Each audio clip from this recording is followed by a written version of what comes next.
یاد رکھو، جب اللہ کی مدد آنے والی ہوتی ہے تو یہ دو نشانیاں بھی اچانک ظاہر ہونے لگتی ہیں۔ یقیناً تمہارا یہ تھکا ہوا دل اللہ کی مدد کا منتظر ہوگا کہ کوئی ایسا اشارہ تمہیں ظاہر ہو جو تمہارے اس دل کو مطمئن کر دے کہ تمہاری زندگی کے راستے بھی ہموار ہونے والے ہیں۔ تو سنو، اللہ فرماتا ہے، تمہارا رب چاہتا ہے کہ تمہارے ساتھ آسانی کا معاملہ کرے اور تم ان لوگوں کی باتوں کا غم نہ کیا کرو، کیونکہ تمام تر غلبہ اللہ کا ہے اور اس پر ہر ایک چیز عیاں ہے، جو کچھ گزر چکا ہے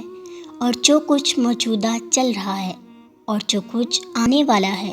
اور وہ اس پر روشن ہے۔ اگر تمہاری زندگی کے چند اوراق خراب ہو گئے ہیں اور تم ڈپریشن کی طرف جا رہے ہو،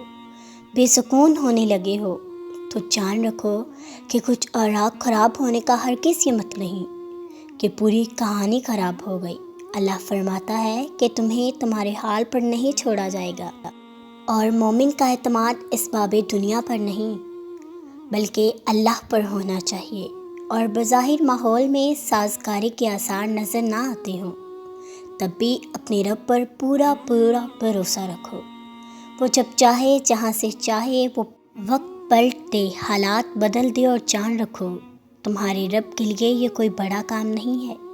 حضرت موسیٰ علیہ السلام کا واقعہ یاد کریں کہ سامنے سمندر آ گیا، قوم دیکھتی ہے کہ فرعون اپنے لشکر سمیت آ گیا ہے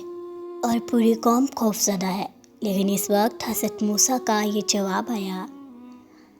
کہ نہیں، میرے ساتھ میرا رب ہے، وہ راستہ دے گا، وہی مدد بھیجے گا، اور بھیجی گئی مدد تو یہی اما ہوا تمہارا بھی۔ اللہ فرماتا ہے، جہاں کہیں بھی تم ہوتے ہو اللہ تمہارے ساتھ ہوتا ہے، اور جس کا یہ یقین قائم ہو جائے نا، اس کا زمین و آسمان کا فرق قائم ہو جاتا ہے۔ اور جان رکھو کسی کے لیے یہ جائز نہیں کہ وہ اللہ کی رحمت سے مایوس ہو، چاہے اس کے گناہ کتنے ہی بڑے کیوں نہ ہوں، کیونکہ اللہ کی رحمت اس کے غضب پر حاوی ہے۔ نبی کریم صلی اللہ علیہ وسلم نے فرمایا ہے کہ تم میں سے ہر ایک اپنی ساری حاجتیں اور ضرورتیں اپنے رب سے مانگے، یہاں تک کہ جوتے کا تسمہ بھی اگر ٹوٹ جائے تو اسے اپنے اللہ سے مانگو، کیونکہ تمام تر اختیارات اور بھلائیاں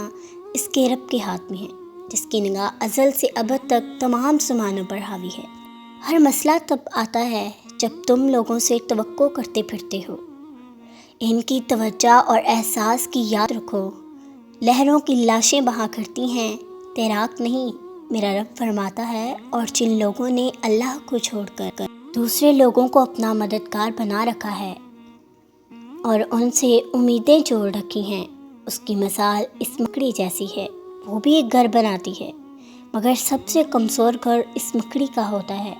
کاش کہ تم جانتے کہ اللہ کی مشیت ساری مشیتوں پر غالب ہے، اور اس رب نے جو چیزیں تمہارے لیے بنائی ہیں وہ خود تمہیں تلاش کر رہی ہیں۔ یقین رکھنا وہ تمہیں مل کر ہی رہیں گی، لیکن اصل میں تم نے اپنی زندگی کے سکون کے لیے ہر وہ چیز تلاش کر کے خریدی جس کو تم نے ضروری سمجھا، لیکن نہ تلاش کیا تو اللہ کا فضل۔ اگر اللہ کی مدد چاہتے ہو نا، تو اللہ کے امان ڈھونڈو، جہاں تمہارے لیے راحتوں کا سامان ہے۔ تم اگر اللہ کی طرف چل کر آؤ گے تو وہ تمہاری طرف دوڑ کر آئے گا۔ تم اللہ کو یاد رکھو گے تو وہ تمہیں یاد رکھے گا، لیکن اگر تم اللہ سے بے پرواہ ہو کر کسی اور کی مدد سے امید لگاتے ہو تو اپنا ہی نقصان کر بیٹھو گے،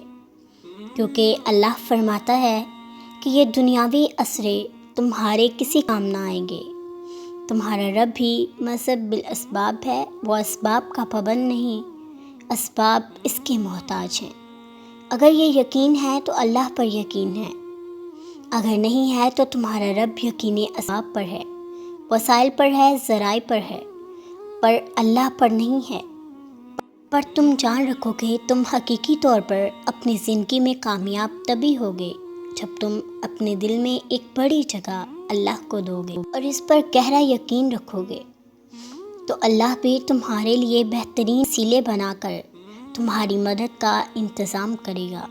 تم جانتے ہو کہ اللہ کی مدد کر کچھ آثار ایسے بھی ہوتے ہیں جو ظاہر ہوتے ہیں، اگر تم انہیں محسوس کر لو تو، اور تمہیں یہ یقینی ہو جائے کہ تمہارا دل تعجب سے جڑ گیا ہے اور اسی سے مدد کی آس لگائے ہے، تو یہ تم جان لو کہ وہ اپنی مدد کا ہر دروازہ تم پر بہت جلد کھولنے والا ہے۔ میری دعا ہے کہ اللہ آپ سب لوگوں کا حامی و مددگار ہو۔